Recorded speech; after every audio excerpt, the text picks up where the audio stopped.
बच्चों आज का टॉपिक है मेरा इन्वेंट्री वैल्यूएशन का। इन्वेंट्री वैल्यूएशन हम इसके अंदर देखेंगे जो हमारे पास इन्वेंट्री होती है उसकी वैल्यू कैसे निकालते हैं। देखो क्लोजिंग स्टॉक की वैल्यू निकालने के तरीके हैं हमारे पास, ठीक है। तो इसके अंदर जो मेथड्स हमें पढ़ने हैं वो मेथड्स में बता देता हूँ। एक्चुअल में इसके अंदर दो मेथड्स में उसको डिवाइड कर रखा है। एक कर रखा है उसने historical cost method, historical cost method, और दूसरा कर रखा है non historical cost method. Okay, अब ये हिस्टोरिकल कॉस्ट मेथड के अंदर, नॉन हिस्टोरिकल कॉस्ट मेथड के अंदर इन लोगों ने कुछ मेथड्स डिवाइड कर रखे हैं। इसके अंदर कर रखे हैं 4 मेथड हैं। पहले मेथड का नाम है FIFO, first in first out, LIFO, last in first out, simple average method और वेटेड एवरेज मेथड, ठीक है। ये 4 मेथड है और इसके अंदर बेटा 2 मेथड कर रखे हैं उन्होंने। पहला है adjusting selling price method, adjusting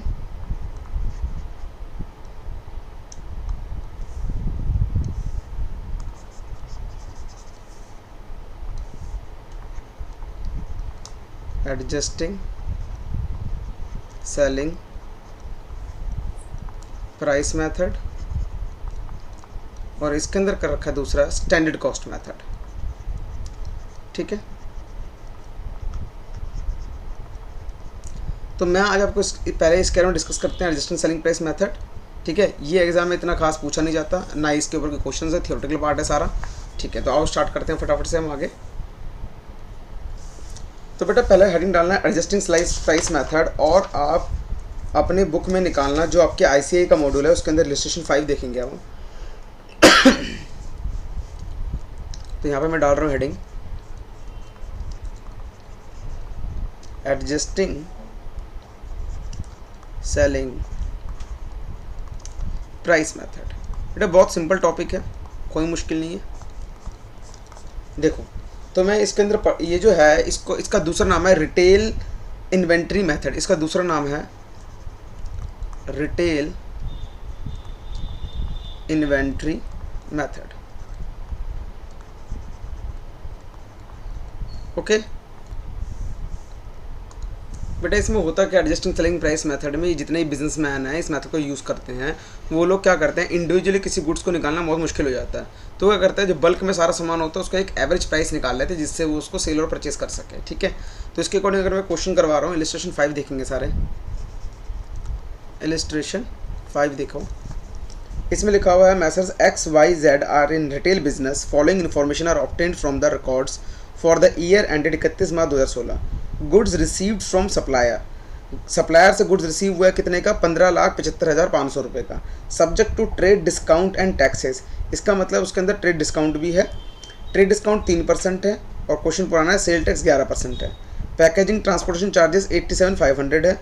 during the year जो सेल करी है वो करी है 22,45,500 रुपये की, और sale price of closing inventory, जो क्लोजिंग स्टॉक था उसका जो सेल प्राइस है वो 2,35,000 रुपये का। तो find out the historical cost of inventories using adjusting selling price method. मतलब हमें ये पता लगाना है कि जब ये सामान आया होगा उसकी कॉस्ट कितनी होगी। तो हिस्टोरिकल कॉस्ट का मतलब होता है पुरानी कॉस्ट। तो कैसे निकालेंगे फटाफट देखते हैं इसके अंदर हम। तो सबसे पहले हमारे पास क्या है, गुड्स रिसीव हुए। जो गुड्स रिसीव हुए हैं उसकी जो वैल्यू है पहले वो निकाल लेते हैं। तो हमारे पास गुड्स रिसीव कितने हुए हैं, गुड्स रिसीव फ्रॉम सप्लायर, हमारे पास इसकी वैल्यू 15,75,500 रुपये, ठीक है।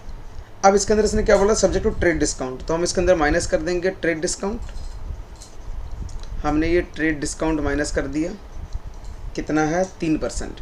तो इसका 3% कैलकुलेट कर लेते हैं फटाफट से। इसका 3%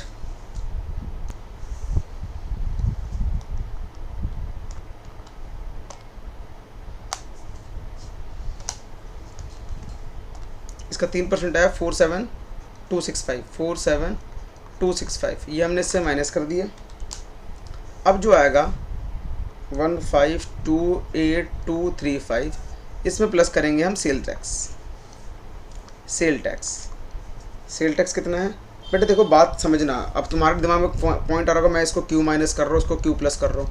मान लेते हैं अगर मैं किसी से सामान लेके आऊँगा तो उसने बोला जो अगर रिसीव होगा तो 15,75,000 का रिसीव होगा, तो जब मैं उससे सामान लेके आऊँगा तो वो मुझे क्या करेगा, ट्रेड डिस्काउंट काट के देगा और सेल टैक्स को जोड़ के मुझे वो अपना प्राइस बताएगा। तो यहाँ पर भी हम वही कर रहे हैं। एक छोटा सा प्रोसेस है कि दुकान में सामान लेने गए तो उस दुकान में जब सामान लेने जाएंगे वो क्या करेगा, ट्रेड डिस्काउंट हम बोलेंगे तो वो उसको डिडक्ट कर देगा। अब जो वो सामान बेचेगा तो हमसे सेल टैक्स भी लेगा।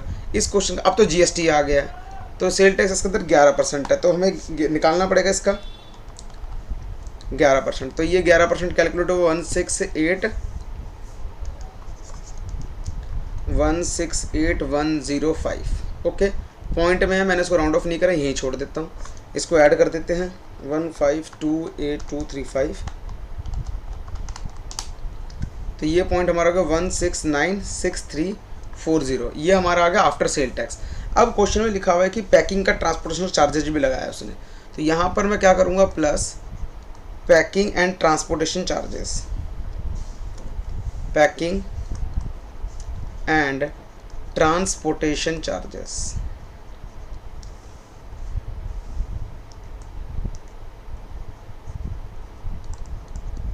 कितना है, ये है होगा 87,500। अब देखो ये जो आया, ये क्या आया, इतने का सामान हम खरीद के लेके आए होंगे, तो ये हमारे लिए क्या बनेगी, कॉस्ट ऑफ परचेज। ठीक है, जो परचेज क्या होगा उसकी कीमत इतने रुपए की है, तो ये कितना हो गया, प्लस 87,500। तो मतलब हमने सामान जो खरीदा वो कितना खरीदा, 17,83,840 रुपये का हम सामान खरीद के लाए होंगे। ठीक है, अब हमें ये पता लगाना है जो क्लोजिंग स्टॉक है उसकी वैल्यू भी हमारे पास गिवन है, और हमें ये ढूंढना है इसके अंदर कि उसकी वैल्यू कितनी है। यार ये तो हमें सेलिंग प्राइस दे रखा है ना, हमें क्या निकालना है, उसका कॉस्ट प्राइस निकालना है। ठीक है, अब कॉस्ट ऑफ परचेज इतनी, अब आगे देखेंगे इसको। अब देखो पूरे साल में सेल कितनी करी है, सेल ड्यूरिंग द ईयर उसने सेल करी है 22,45,500 रुपये की। ठीक है, उसके अंदर उसने बोला sale price of closing inventory 235, तो मतलब ये एक्चुअल सेल कर चुका है और ये सेल करना बाकी है, तो इसको क्लोजिंग स्टॉक लिख रहा हूँ। क्लोजिंग स्टॉक का एसपी पता है आपको, ये कितनी वैल्यू है इसकी, 235,000। ओके, इसका मतलब अभी बताता हूँ, 2245500 प्लस 2480500। अब देखो ध्यान से, इसका मतलब टोटल जितना भी गुड्स था मेरे पास, कॉस्ट थी, उसकी वैल्यू थी 17,83,841 रुपये। अगर इस पूरे को मैं बेचता तो कितने का बिकता, वो सेल होता मेरा 24,80,500 रुपये का बिकता। अगर सारा बिकता, अभी सारा बिका नहीं है, तो इसके अकॉर्डिंग मेरा प्रॉफिट कितना आया, तो मैं यहाँ पे लिखता हूँ प्रॉफिट। कैसे निकालेंगे profit, sale minus cost, 24,80,500 minus 17,83,841। तो इसका जो मेरा प्रॉफिट आ रहा है वो आ रहा है 696659। ये मेरा प्रॉफिट आया अगर सारा सामान बेचता। तो अब प्रॉफिट आ गया, अब मैं इससे प्रॉफिट परसेंटेज निकाल सकता हूँ। कितना निकलेगा वो देखते हैं। तो अगर मैं परसेंटेज ऑफ प्रॉफिट निकालूँ, बचपन में ही हमने फॉर्मूला पढ़ा हुआ है, प्रॉफिट अपॉन सेल इंटू 100, या इसको ग्रॉस प्रॉफिट रेशियो भी बोल सकते हो आप। प्रॉफिट कितना है 696659 डिवाइड बाई सेल कितनी है 2480500 मल्टीप्लाई बाय 100 कर देंगे इससे। ठीक है,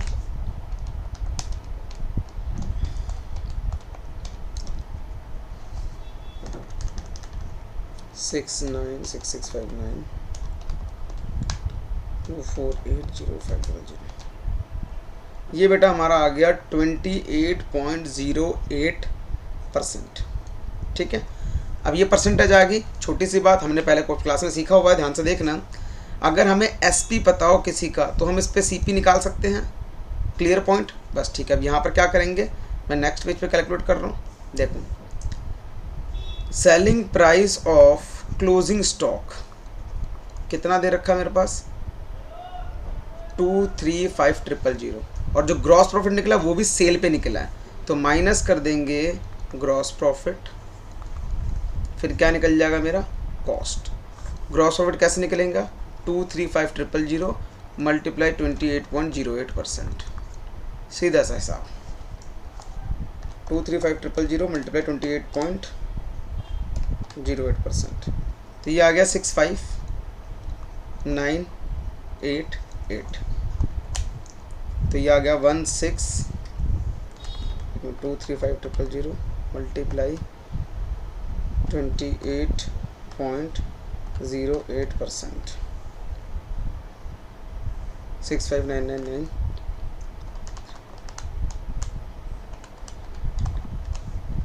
169,012। ठीक है बेटा, यहाँ पर ये हमारा जो सॉल्यूशन है वो खत्म होता है, लेकिन बुक से सॉल्यूशन थोड़ा सा डिसमैच कर रहा होगा।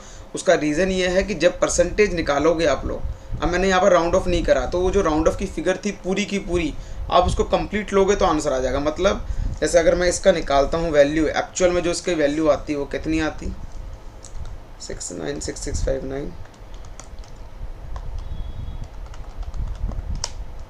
ये आ रही थी बेटा 28.085426 समथिंग आ रही है। तो अगर मैं इस पूरी फिगर को लेके निकालूं तो ध्यान से देखेंगे कितना है, 235,000 मल्टीप्लाई 28.085426%, तो वैल्यू आ जाएगी, पूरा कंप्लीट फिगर आ जाएगा 66,000। अगर मैं सिर्फ इसको इतना लूँगा 3 डिजिट, सिर्फ 3 डिजिट तक लूँगा, तो वैल्यू मेरी कितनी आ जाएगी, 235,000 मल्टीप्लाई 28.085, तब आ जाएगा 65,999। तो आपके अकॉर्डिंग देख लेना जो भी है, इसमें कोई मार्क्स डिडक्ट नहीं होगा आपका। ओके, तो यहाँ पर ये जो था एडजस्टिंग सेलिंग प्राइस मेथड था, तो बहुत आसान सा मेथड है, इसके अंदर कुछ भी नहीं है। बस उसने क्या बोला है कि आपके पास जो क्लोजिंग स्टॉक क्वेश्चन में गिवन है उसकी सेल प्राइस गिवन है, बस आप बता दो कि उसकी हिस्टोरिकल कॉस्ट कितनी है। ठीक है, तो ये हमारा इलस्ट्रेशन 5 था। अब मैं आगे बढ़ रहा हूँ, नेक्स्ट देखेंगे इलस्ट्रेशन 6। इसमें भी वही करना है, calculate historical cost of inventories, adjusting selling price method.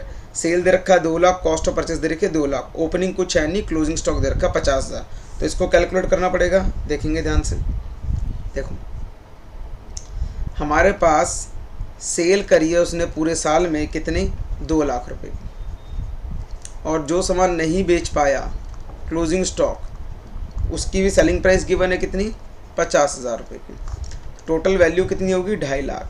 ये हमारी क्या आ गई, सेलिंग प्राइस, और इसी का कॉस्ट प्राइस कितना दे रखा था, 2 लाख, तो कॉस्ट इतना ही है। तो हम क्या निकाल लेंगे इसके अंदर, प्रॉफिट। प्रॉफिट निकालने का फॉर्मूला क्या है मेरा, सेलिंग प्राइस माइनस कॉस्ट, तो ये कितना आ गया, सीधा सीधा लिख देता हूँ 50,000। इससे मैं क्या निकाल लूँगा, परसेंटेज ऑफ प्रॉफिट, या ग्रॉस प्रॉफिट मार्जिन भी लिख सकते हो आप। ये कितना आ गया, profit upon selling price multiply 100, 20%, बस 20% आ गया, तो लिख दो क्लोजिंग स्टॉक का 50,000, selling price of closing stock 50,000 minus profit 50,000 का 20%, 10,000, कितना आ गया, 40,000। ये क्या आ गई इसकी cost price of closing stock. बस खत्म हो गया क्वेश्चन, इतना सा पार्ट है, 5 नंबर का तुम्हारा एग्जाम में आता है। ठीक है, तो ये जो था हमारा एडजस्टिंग सेलिंग प्राइस मेथड था। अब इसके बाद जो है दूसरा मेथड जो मैंने यहाँ लिखा है, ये कंप्लीट हो गया, यहाँ पर समझ आ गया होगा आप लोगों को। दूसरा है स्टैंडर्ड कॉस्ट मेथड। जो बेटा स्टैंडर्ड कॉस्ट मेथड है, ये एक्चुअली चेंज होता रहता है, frequently change in the price per unit, मतलब यूनिट के अकॉर्डिंग चेंज होता रहता है गुड्स के। क्योंकि जब बिजनेस में होता है, जैसे कि पेट्रोल की बात करो, अगर पेट्रोल वो खरीदेंगे तो क्या होगा, हर रोज़ प्राइस चेंज हो रहा है, चेंज हो रहा है, चेंज हो रहा है। तो इसके लिए इसकी जो इन्वेंट्री होती है वो पर यूनिट के अकॉर्डिंग निकलती है। तो लेकिन इसके ऊपर क्वेश्चंस नहीं है इतना, तो इसके इतना डिस्कस नहीं करवा रहा इसके ऊपर। तो सीधा जो नेक्स्ट टॉपिक है मेरा उस पर लेके चलता हूँ।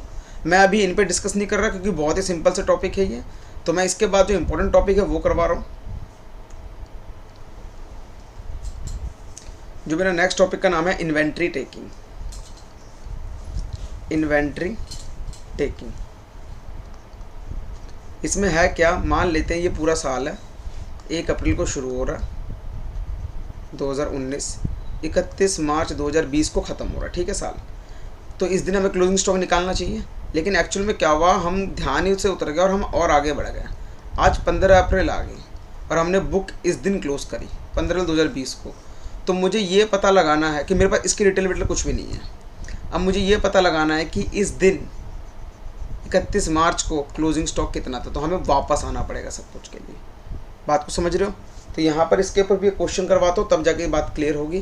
तो देखेंगे बेटा इलस्ट्रेशन नंबर 7 आप लोग की बुक का। From the following particular ascertain the value of inventory on 31 मार्च 2017। मतलब आपको 31 मार्च तक की वैल्यू फाइंड आउट करनी है, ठीक है। इसका मतलब अगर मैं ये पूरा साल लेता हूँ,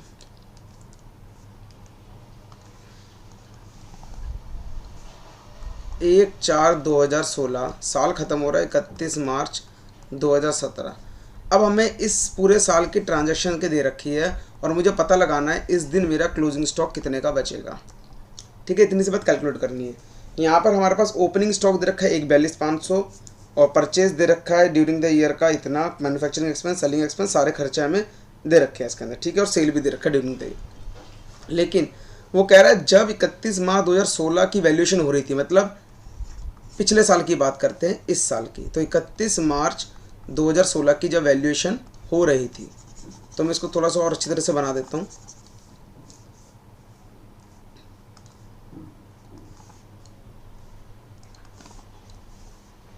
तो ये हो गया 1/4/2015, 31 मार्च 2016, 1/4/2016, 31 मार्च 2017। वो कहता हमारे पास डिटेल दे रखी है ओपनिंग स्टॉक, बट जब इस दिन हमने वैल्यू किया हमारे साथ कुछ एबनॉर्मल आइटम थी जिसमें एक sum of ₹17,500 was return off on a particular item. मतलब 17,500 का आइटम था जो हमने डिडक्ट कर रखा था, मतलब डेप्रिसिएशन लगा रखा था, और उसको एक्चुअली 50,000 का परचेज़ किया था। तो शायद हमने इस ट्रांजैक्शन के बीच में, मतलब पिछले साल 50,000 की कोई परचेज़ करी थी जिसमें हमारा डेप्रिसिएशन लगा होगा 17,500 का, और हमने उसको लगाया नहीं था, उसको हमने मतलब इसके अंदर हमने उसको इंक्लूड कर दिया। और एक सेल भी थी 45,000 रुपये की जो इंक्लूड कर रखी है। इसका मतलब हमने सेल में भी 45,000 रुपये का इंक्लूड कर दिया और हमने परचेज़ में भी 50,000 का इंक्लूड कर दिया। तो अब हमें कैलकुलेट करना पड़ेगा कि आज के दिन अगर मैं कैलकुलेट करूं तो मेरा जो क्लोजिंग स्टॉक है वो कितना है, ठीक है। बात को समझना आप, यहाँ पर मैं समझा रहा हूँ, देखो ध्यान से। मान लेते हैं स्टॉक, तो मैं ऐसे लिखता हूँ ओपनिंग स्टॉक कब, 31 मार्च 2016। ये एक्चुअल में कितना है, 1/42,500 का, बट एक्चुअल में इतना नहीं है। उसने कहा इसमें गलती से तुमने वो परचेज 50,000 का पूरा जोड़ दिया। तो हमने क्या करेंगे, फालतू का उसमें से हटाएंगे। हमने कहा book value of abnormal stock.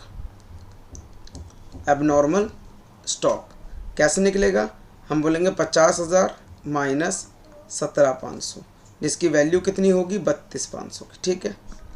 अब ये वैल्यू कितनी निकली हमारी, 1,10,000, ओके। प्लस अब मैंने परचेज़ किया ड्यूरिंग द ईयर। अब इस दिन की मेरी एक्चुअल क्लोजिंग स्टॉक आ गया। इस दिन मेरा एक्चुअल क्लोजिंग स्टॉक, मतलब जो 1,42,500 दे रखा है वो 1,42,500 नहीं है, वो एक्चुअल में कितना है, 1,10,000, ठीक है। मैंने इस साल परचेज़ किया 7,62,500 का, प्लस मैन्युफैक्चरिंग एक्सपेंस कितना किया, 1.5 लाख, ओके। अच्छा, अब सेलिंग एक्सपेंस भी है, एडमिनिस्ट्रेशन एक्सपेंस भी है, फाइनेंशियल चार्जेस भी है। अगर मैं बात करूं, अगर मैं इन तीनों को जोड़ूं, ये मेरी आएगी कॉस्ट, क्योंकि ये डायरेक्ट एक्सपेंस है। इसका मतलब कॉस्ट ऑफ गुड्स सोल्ड का अगर फॉर्मूला लगाया तो क्या होता है, opening plus closing, opening plus purchase plus direct expense, ठीक है। तो ये मेरा क्या हो गया, कॉस्ट ऑफ गुड्स आ गया। इतने जो गुड्स है इसकी कॉस्ट इतने रुपए की है। तो मैं कॉस्ट कैलकुलेट कर लेता हूँ यहाँ पर, 1,10,000, 7,62,500 और 1.5 लाख।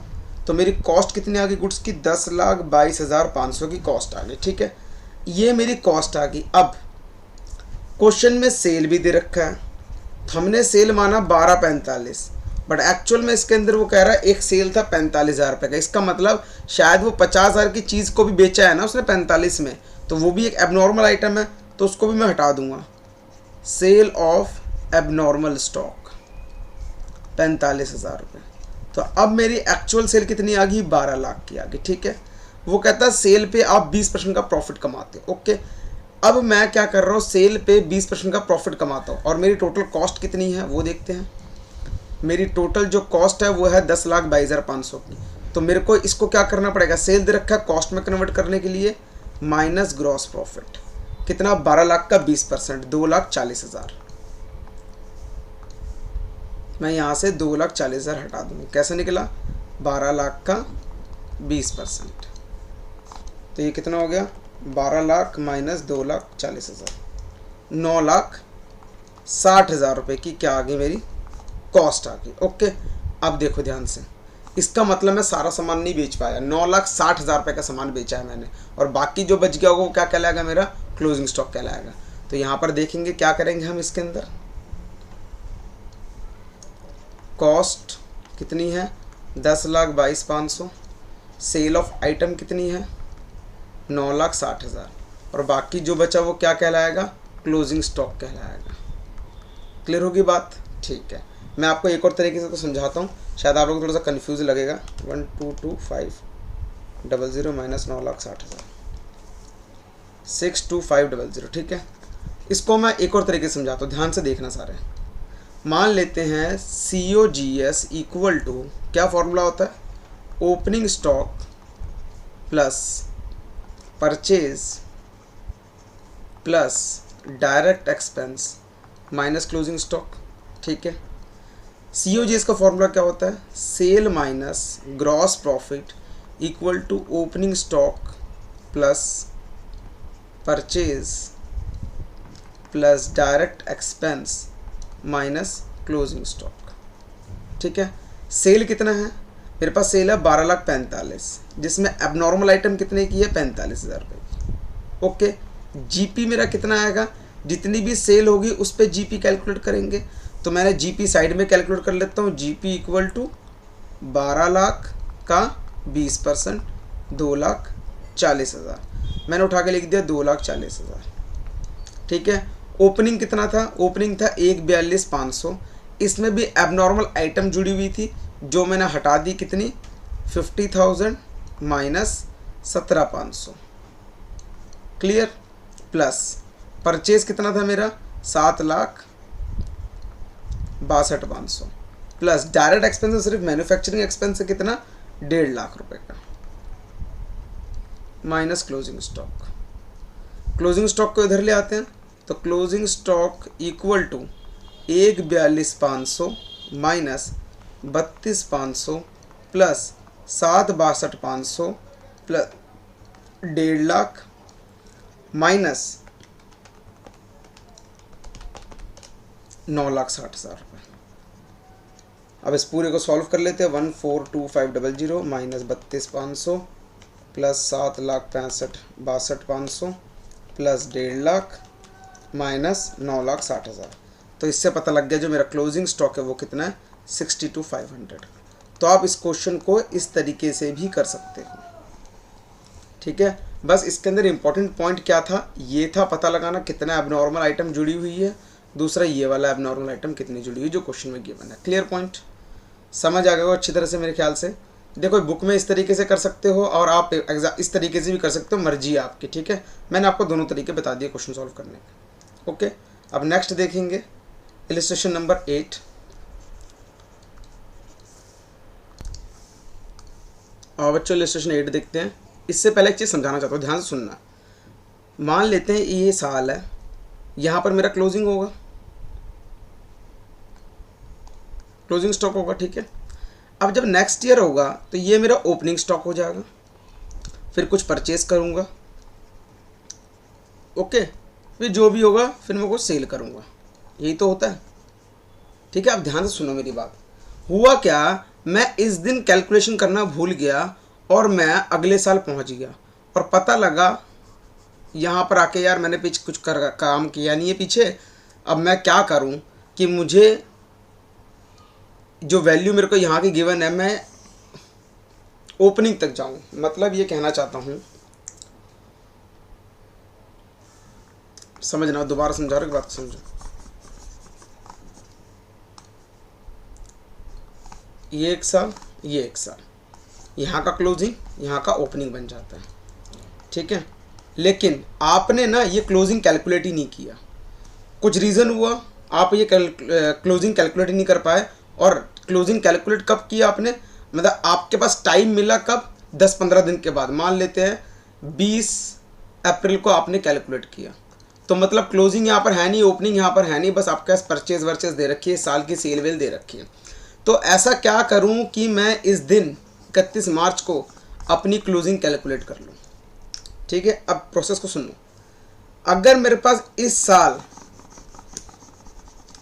यहाँ की सेल मुझे पता है, मुझे यहाँ का परचेस पता है, ठीक है, मुझे यहाँ की सेल पता है, मुझे यहाँ की परचेस पता है, तो मैं क्लोजिंग कैसे निकालूंगा। अब बेटा उल्टा चलना है, बात को समझो मैं क्या कह रहा हूँ। अगर ओपनिंग में परचेस को प्लस करूँ और सेल को माइनस कर दूँ तो मेरा क्या पता चल जाता है, क्लोजिंग स्टॉक पता चलता है, कॉस्ट। अभी पीछे मैंने पॉइंट पढ़ाया आप, ठीक है। अब इसके अंदर हमें ऑपोजिट कैसे डायरेक्शन में मूव करना है वो देखना है इस क्वेश्चन के अंदर। पॉइंट को समझो तब समझाता हूँ।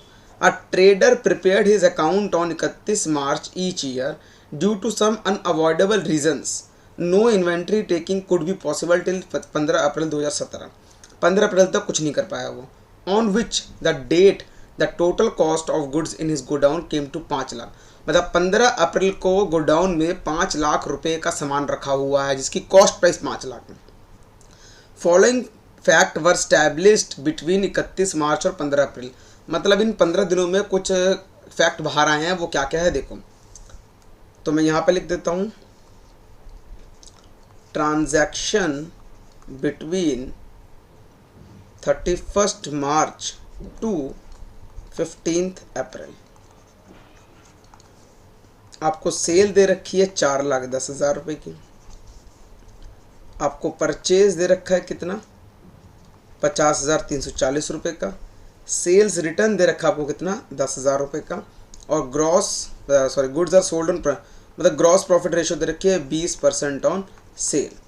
अब आपको बताना है जो 31 मार्च 2017 था, इस दिन मेरी वैल्यू क्या है, और मेरे पास उस दिन की कोई भी वैल्यू गिवन नहीं है।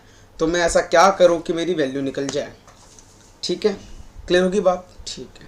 अब देखो ध्यान से, आपके पास 15 अप्रैल को जो इन्वेंट्री की वैल्यू दे रखी है, मतलब क्लोजिंग स्टॉक दे रखा है एक तरीके से, तो मैं ऐसा लिखता हूं, stock on 15 April. Closing stock जो दे रखा है कितना दे रखा है, 5 लाख का। ओके, ये 5 लाख का आपको कॉस्ट दे रखा है।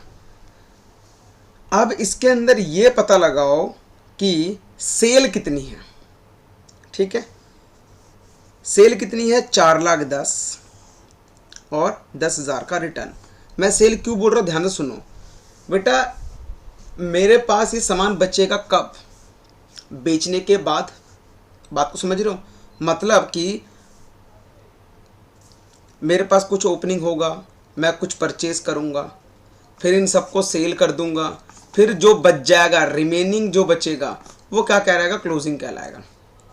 अब मुझे यहाँ पहुँचना है तो मैं क्या करूँगा, अगर जो क्लोजिंग बचा हुआ है उसमें सेल को जोड़ दूँ, उसमें परचेज को माइनस कर दूँ, तो जो बचेगा वो क्या कहलाएगा, ओपनिंग कहलाएगा। बस यही काम मेरे को यहाँ करना है, ध्यान से देखेंगे। तो मैं क्या कर रहा हूँ, plus cost of goods sold. मैं ये क्यों लिख रहा हूँ, क्योंकि ये जो दे रखा है वो सेल दे रखा है। तो मैंने क्या किया, अगर मैं सेल 4,10,000 उसमें से 10,000 का रिटर्न माइनस करूं तो वो क्या आया, सेल आया। और उसमें से अगर मैं जीपी को भी माइनस कर दूंगा तो क्या आएगा, मेरा कॉस्ट ऑफ गुड्स सोल्ड आएगा। तो मैं यहाँ लिख रहा हूँ COGS equal to sale minus GP. Sale कितना हो गया, 4,10 माइनस 10, 4 लाख, माइनस 20% 80,000। तो ये वैल्यू कितनी होगी, 3,20,000। तो मैं यहाँ पर अब इसको हटा देता हूँ और डायरेक्ट यहाँ पर कितना लिख देता हूँ, 3,20,000। ओके, अब इन दोनों को जोड़ा तो मेरी वैल्यू कितनी आई, 8,20,000। मतलब इतना सामान इसके बीच में मेरे पास था। मैंने परचेज कितना किया 50,340। अब 50,340 मैंने 15 दिन के अंदर परचेज किया, तो अगर मैं उसको हटा दूं परचेज 50,340, तो इसका मतलब 31 मार्च, तो यहाँ लिखता हूँ क्लोजिंग स्टॉक ऑन 31 मार्च 2017 को इतना सामान मेरे गोडाउन में होगा 769660। सिंपल सी बात है, क्लियर हो गया होगा पॉइंट। तो यहाँ पर क्या है, हमें पीछे की तरफ जाना है, ठीक है। बात को मैं एक बार फिर बता रहा हूँ, ध्यान से देखेंगे, बहुत इंपॉर्टेंट पॉइंट है, एग्जाम में इसी के बेस पे क्वेश्चन बनते हैं सारे, ठीक है। देखना एक बार, देखो बच्चों, ये मेरा पूरा सीरीज़ है। मैं कुछ पहले से सामान था, मैंने कुछ परचेज किया होगा, ठीक है। अब मैंने कुछ बेच दिया होगा, जो बच गया होगा वो मेरा क्लोजिंग आ गया होगा। Clear point. अब मैं मान लो कि मेरे पास इधर की फिगर नहीं है, ठीक है, मतलब ये ऐसा होता है। अब क्या हुआ, मैं इस दिन क्लोजिंग निकालना भूल गया, मैं अगले साल आ गया और मैंने इधर कुछ परचेज कर लिया, और बीच की डेट पे पता लगा यार इस दिन ना मेरे गोडाउन में इतना सामान पड़ा हुआ है, तो ये जो आज इस दिन मैं मान रहा हूँ, तो इसको मैं क्लोजिंग ट्रीट कर सकता हूँ, ठीक है। अगर इस क्लोजिंग से बिके हुए माल को प्लस कर दूं और परचेज को माइनस कर दूं, तो सीधा क्या निकल जाएगा, ओपनिंग। तो आप समझो, क्लोजिंग में मैंने क्या किया, उल्टा चल रहे हैं, सेल को प्लस किया, परचेज को माइनस किया और ओपनिंग आ गया। बस इतना सा प्रोसेस है, तुम्हें फॉलो करना है इसके अंदर, ठीक है। तुम्हें पॉइंट क्लियर हो गया होगा ये वाला, अगर नहीं होगा तो डाउट पूछ लेना, कोई भी होगा, ठीक है। अब हम देखेंगे next illustration number 9, illustration 9।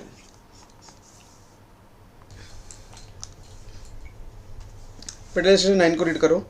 Inventory taking for the year 31 March 2016 was completed by 10 April.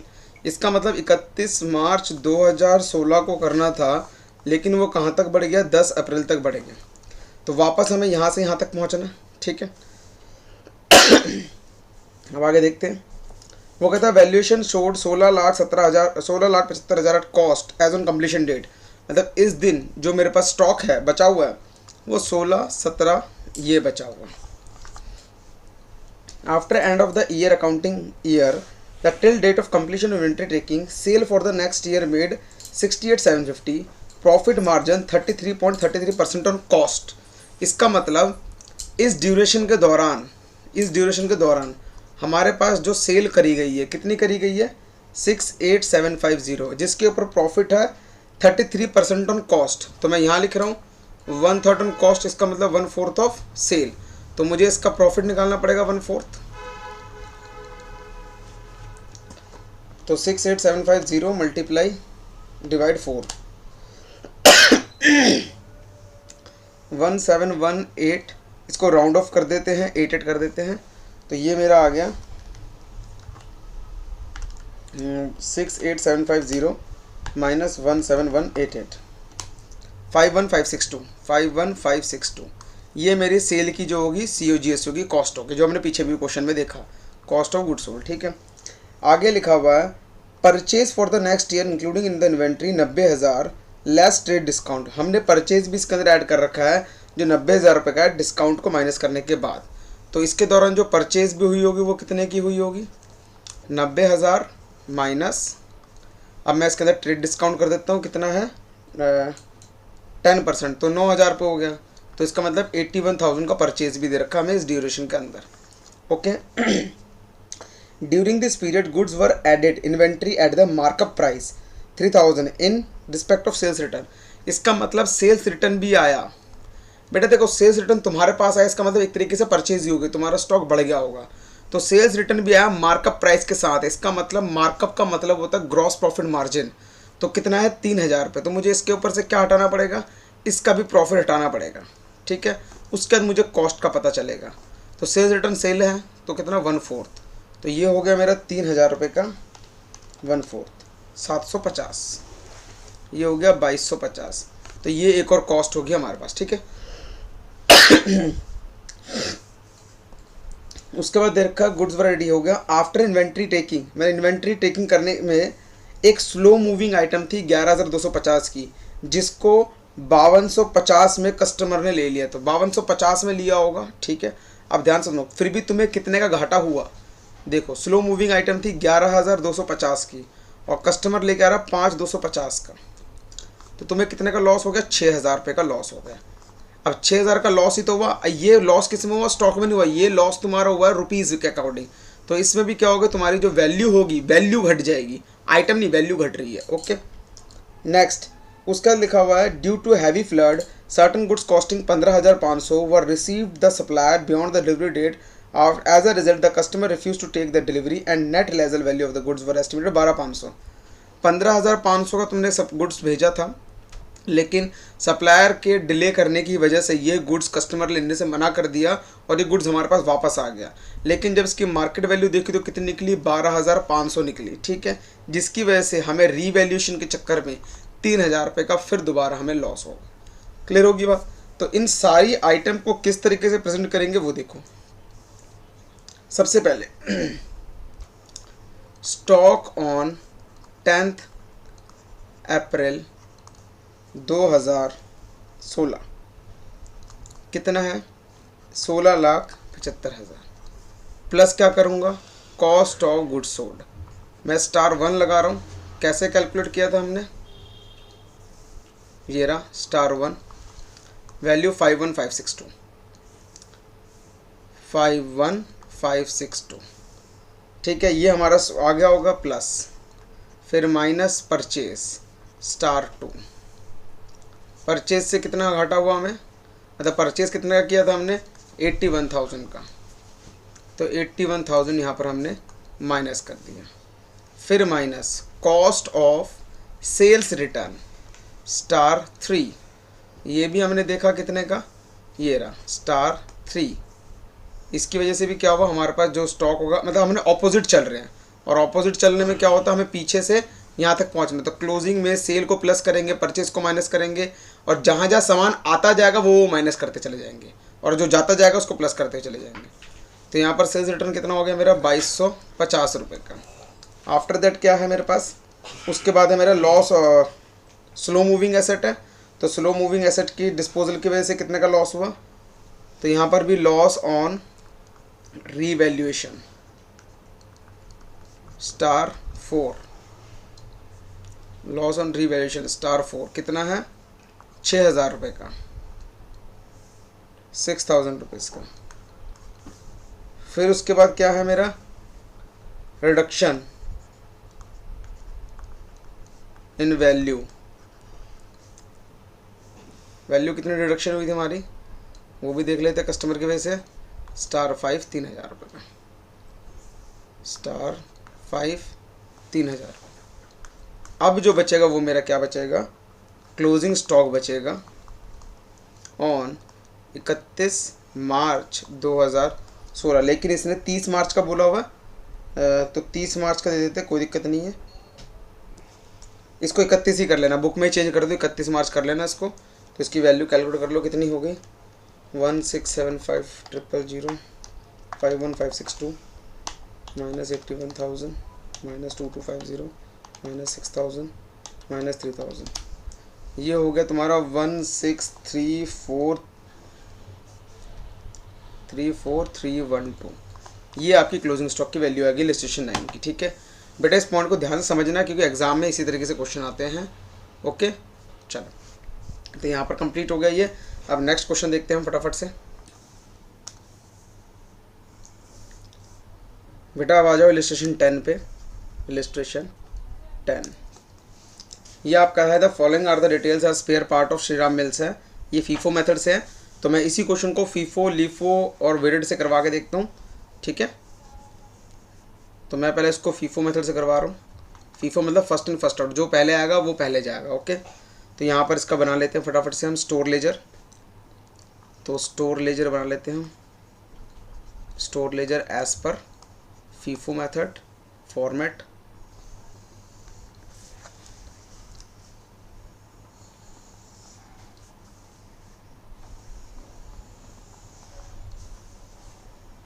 Date, receipt, issue और बैलेंस। थोड़ा सा और बड़ा कर देता हूँ, receipt issue balance, date receipt issue और ये बैलेंस। ठीक है, इसके 3 कॉलम बनेंगे, quantity rate amount, quantity rate amount, quantity rate amount. Okay, तो ध्यान से देखेंगे हम। सबसे लिखा हुआ है 1 तारीख को। 1 तारीख को पहले से ओपनिंग इन्वेंट्री नील है तो उसको लिखने की ज़रूरत नहीं है, लिखना चाहो फिर भी लिख लेते हैं। 1/1/2016 इन्वेंट्री क्या है, नील है, तो इसमें कुछ आएगा ही नहीं, तो खाली खाली और नील लिख देता हूँ। ओके, सेकेंड डेट कितनी है मेरी, अगला 1/1/2016 परचेज़ किया, मतलब रिसीट हुआ है कितना, 100 यूनिट 30 रुपये के हिसाब से। तो मैं यहाँ पर लिख रहा हूँ, देखो 100 यूनिट 30 रुपये के हिसाब से 3000 हो गए। यहाँ कुछ नहीं, तो यहाँ पर भी ऐसे लिखूँगा 100, 30 और 3000।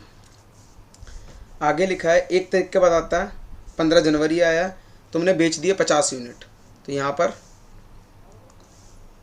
लिखते हैं 15 जनवरी 2016। कुछ नहीं कुछ नहीं कुछ नहीं, कितने यूनिट बेचे हैं, 50 यूनिट। 50 यूनिट, मेरे पास कुछ अमाउंट नहीं है तो मैं इसी में बेचूंगा 30 रुपये के हिसाब से, 1500। तो बचे कितने, 100 में से 50 गया 50, 30 रुपये के हिसाब से 1500 आइटम बच गई तुम्हारे पास। फिर आता है 1 फरवरी, अब यहाँ पे लिखोगे 1 फरवरी 2016 परचेज़ किया कितना, 200 यूनिट। 200 यूनिट 40 के हिसाब से कितना हो गया, 8000। कुछ नहीं, यहाँ पर भी कुछ नहीं आएगा। और यहाँ लिखेंगे बैलेंसिंग फिगर 50 यूनिट 30 रुपये के हिसाब से 1500, 200 यूनिट 40 रुपये के हिसाब से 8000। या ऐसा बोल सकते हो 40 वाले मेरे पास 200 पड़े हैं और 30 वाले 50 पड़े हैं। ठीक है, उसके बाद लिखा हुआ है 1 फरवरी, 15 फरवरी को तुमने 100 यूनिट बेचे हैं। 15 फरवरी सन 2016 आप बेच रहे हो 100 यूनिट, तो कैसे बेचोगे, आप बोलोगे 100 यूनिट, तो मैं बोलूँगा 30 वाले तो 50 पड़े, फर्स्ट इन फर्स्ट आउट, और 70 कितने बेचने, 100 यूनिट बेचने, तो मैंने कहा 30 रुपये वाले तो 50 ले जाओ और 40 वाले 50 ले जाओ, तो ये कितना हो गया 1500 और ये हो गया तुम्हारा 2000। तो 50 वाले ख़त्म हो गए, अब 200 वाले में से 150 यूनिट बच गए 40 वाले, और ये हो गया 6000 अमाउंट। ओके, फिर लिखा है कि कंजम्पशन है 100 यूनिट की 20 फरवरी को, तो यहाँ पर लिख देंगे 20 फरवरी। कुछ नहीं है, सीधा 100, तो 50 में से 100 यूनिट यहाँ चले गए, 150 में से 40 वाले 4000, और क्लोजिंग स्टॉक बच गया तुम्हारा 50, 40, 2000। बेटे बस यही है फीफो मेथड, जो लास्ट में बचा तुमसे यही वैल्यू पूछेगी कितनी बची, तो तुमने बोल दिया 2000 बची है। ठीक है, ये था first in first out method. दूसरा आता है last in first out method, आइए बताता हूँ मैं आपको।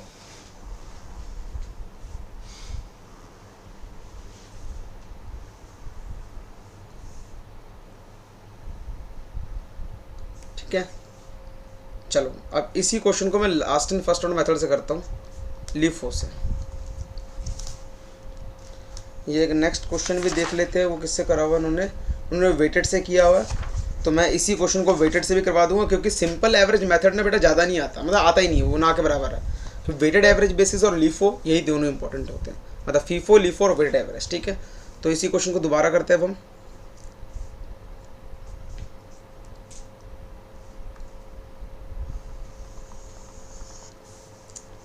डेट, रिसीट, इशू और बैलेंस। ठीक है, तो शुरू करते हैं दोबारा। ये कितना था, 1 मिनट देख लेता हूँ, दोनों क्वेश्चन सेम ही होना चाहिए, है 100, 30, 50, 240 और 60। ठीक है, सेम है। देखो 1 जनवरी 2016 ओपनिंग बैलेंस कितना है,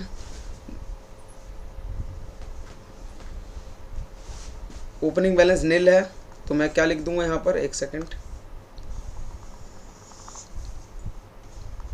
कुछ नहीं है तो यहाँ पर नील लिख के छोड़ दूंगा। ठीक है, फिर दोबारा 1 जनवरी 2016 मैं 100 यूनिट खरीदता हूँ 30 रुपये वाले 3000, मैं यहाँ बैलेंस दिखा दूंगा 100 यूनिट 30 रुपये 3000। ओके, फिर 15 फरवरी को मैंने क्या, 15 जनवरी को मैंने क्या किया, 50 यूनिट बेच दिए, तो यहाँ क्या लिखूँगा मैं, 50 यूनिट 30 रुपये वाले 1500, बच कितने गए, 50, 30, 1500। ओके, उसके बाद फिर 1 फरवरी 2016 को मैंने क्या करा है, 200 यूनिट परचेज़ किए हैं 40 वाले, जिसकी वैल्यू 8,000 रुपये। तो मैं यहाँ शो करूँगा 50, 30, 1500 और 200, 40, 8,000। ठीक है। उसके बाद 15 फरवरी को 100 यूनिट बेच रहे हैं, तो 15 फरवरी 2016 बेच रहे हैं 100, तो मैं क्या बोलूँगा, last in first out method है, तो पहले हमने इसमें से इशू किया था फीफो में, लेकिन अब हम इसमें से इशू करेंगे। तो 100 यूनिट 40 वाले 4,000, बैलेंस कितना बच गया, 50, 30, 1500, 100, 40, 4,000। इस पॉइंट को याद रखना, यही इंपॉर्टेंट पॉइंट है। मैं यहाँ पर अलग अलग कर देता हूँ इनको डब्बों को, एग्ज़ाम में इस तरीके से फॉर्मूला बना लेना प्रॉपर।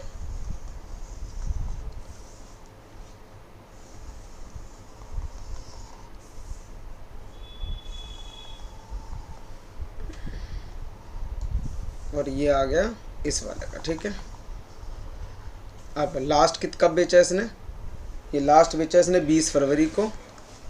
कितना बेचा है, वो कहता 100 यूनिट बेचे हैं, तो यहाँ पर भी लास्ट वाला 100, 40, 4,000, बच कितना गया, 50, 30, 1500, तो 1500 का क्लोजिंग स्टॉक आ गया।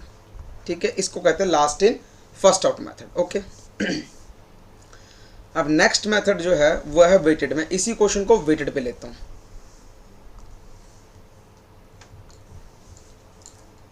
तो यहाँ पर बना लेते हैं weighted average method, store ledger बोलते हैं इनको, स्टोर लेजर। देखेंगे फटाफट।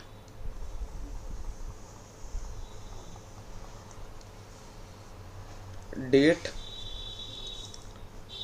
रिसीट, इशू और बैलेंस।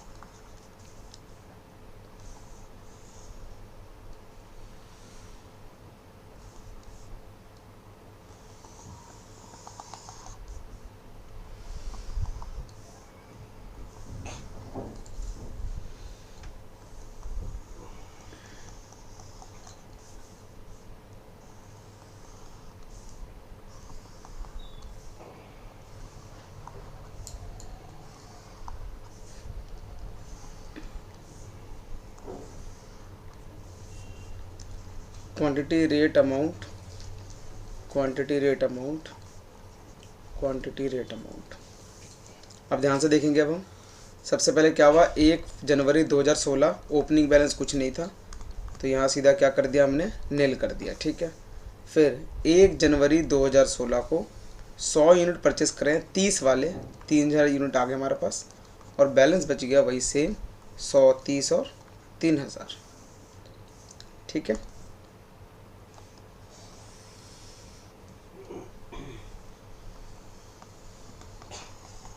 यहाँ पे ये क्लोज और यहाँ पे ये क्लोज।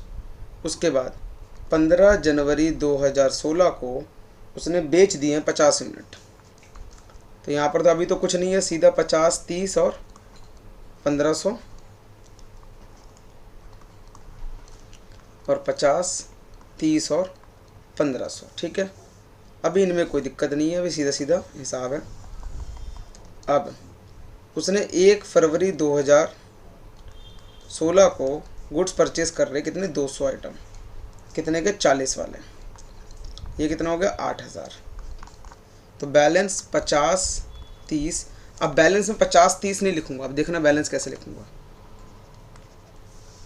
अब बैलेंस में लिखूंगा, पहले के थे 50 गुड्स, अब है 200, टोटल गुड्स कितने हो गए, 250।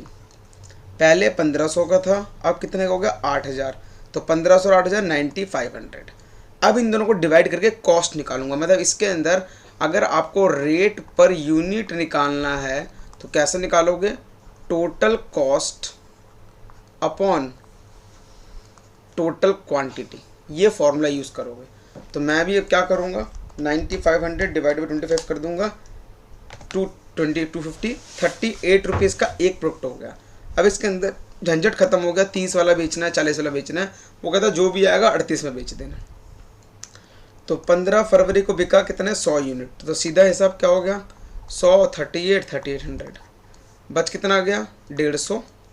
95 में से ये माइनस करो, 9500 माइनस 3800 बच कितना गया 5700। अब दोबारा 5700 डिवाइड बाई 150, ये भी कितना आया 38। लास्ट 20 फरवरी 2016, 100 यूनिट दोबारा 100 38 3800 बच कितना गया 50 और 57 में से माइनस करो कितना 3800 1900, इसको डिवाइड कर दो 38। तो आपकी जो क्लोजिंग स्टॉक हुई इधर कितने रुपए की हो गई, ये आपका क्लोजिंग स्टॉक निकल गया। ठीक है बेटा, तो या इस चैप्टर के अंदर आपका यही है क्या क्या, एक तो FIFO LIFO weighted average method, हमने एडजस्टिंग सेलिंग प्राइस मेथड पढ़ा, और इन्वेंट्री टेकिंग का जो पॉइंट था सबसे इंपॉर्टेंट पॉइंट है, ज़्यादातर क्वेश्चन उसी में बनते हैं। ठीक है, तो आप लोग काम करना, क्वेश्चंस को करना, नहीं होगा तो फिर मेरे से डाउट पूछ लेना। ठीक है।